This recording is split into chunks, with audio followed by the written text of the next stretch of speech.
What's going on, everybody? It's your boy Jonathan with the Rideshare panel, and I'm coming at you today with 10 secrets for DoorDash drivers. A lot of these you probably didn't know about.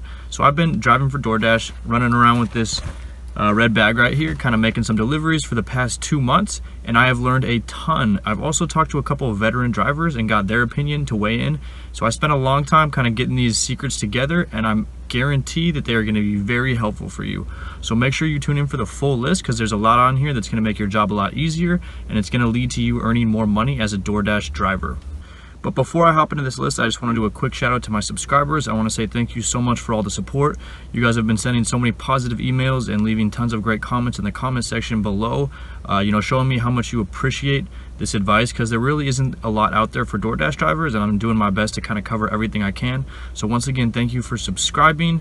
I appreciate it so much. All right, let's go ahead and hop into these DoorDash secrets. The first secret that you probably didn't know about is that most fast food pickups aren't phoned in.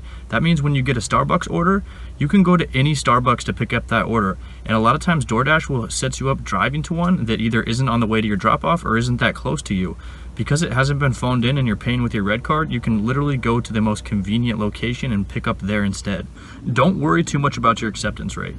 Long orders don't really pay that much better, and you end up driving a long time, so the wear and tear on your car and the gas that you end up spending means that you're probably delivering for free on these orders. Go ahead and just ignore them. Personally, I have a 60% acceptance rate, which by most standards is not that good, but I have yet to be deactivated for that reason.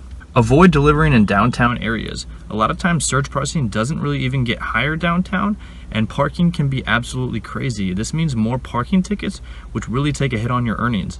A lot of times when you're delivering downtown, you also end up delivering to high-rise apartment buildings, and that means that not only do you have to find a place to park and worry about getting a ticket, then you have to head inside and go up maybe to like the 15th floor to make a delivery, which ends up taking a long time to deliver, and once again lowers your hourly earnings as a DoorDash dasher. Always accept batched orders. This means that you get another delivery that's already on your route, and you end up not driving a whole lot further but making a lot more pay. It's the best way to increase your hourly earnings, but a lot of drivers avoid this because it can make customers angry when it takes them longer to get their food.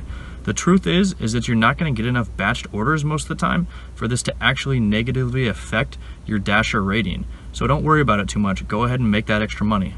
Dinner time is the best time to deliver for DoorDash. You can also make some decent money delivering during the lunch hours and the breakfast hours, but you're really going to get the most bang for your buck when you deliver during the dinner time hours. You will probably be deactivated delivering for DoorDash at some point in your driving history.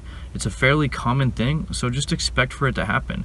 The best way to approach this is to actually go back into the office and talk to someone in person once you're deactivated. Always set the shortest possible dash time when you're beginning your dash. When you're dashing for surge pricing, you have to maintain an 80% acceptance rate.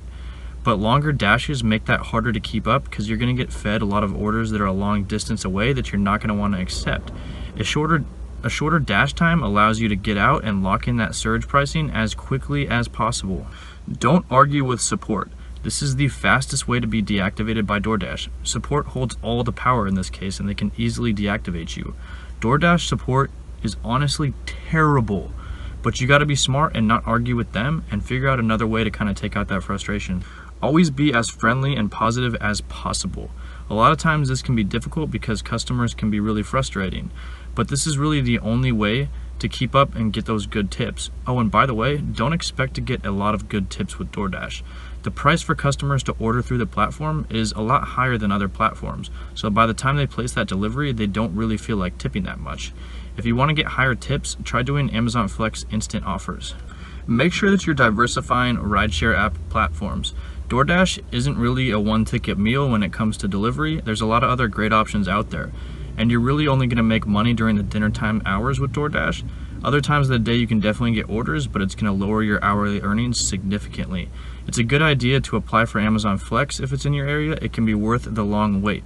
Instant offers with Amazon Flex definitely pay a little bit more than DoorDash, and you can also pick up normal Amazon Flex blocks during the daytime hours for guaranteed work at closer to $20 or $22 an hour. That rounds out the top 10 secrets for DoorDash drivers. If I missed anything on here, make sure to leave a comment down below and let me know what's up. I'd love to add some more advice for drivers, and I'd love to get a conversation going with y'all. And once again, make sure that you subscribe to the channel down below because I'm going to be dropping a ton of great news for DoorDash delivery drivers.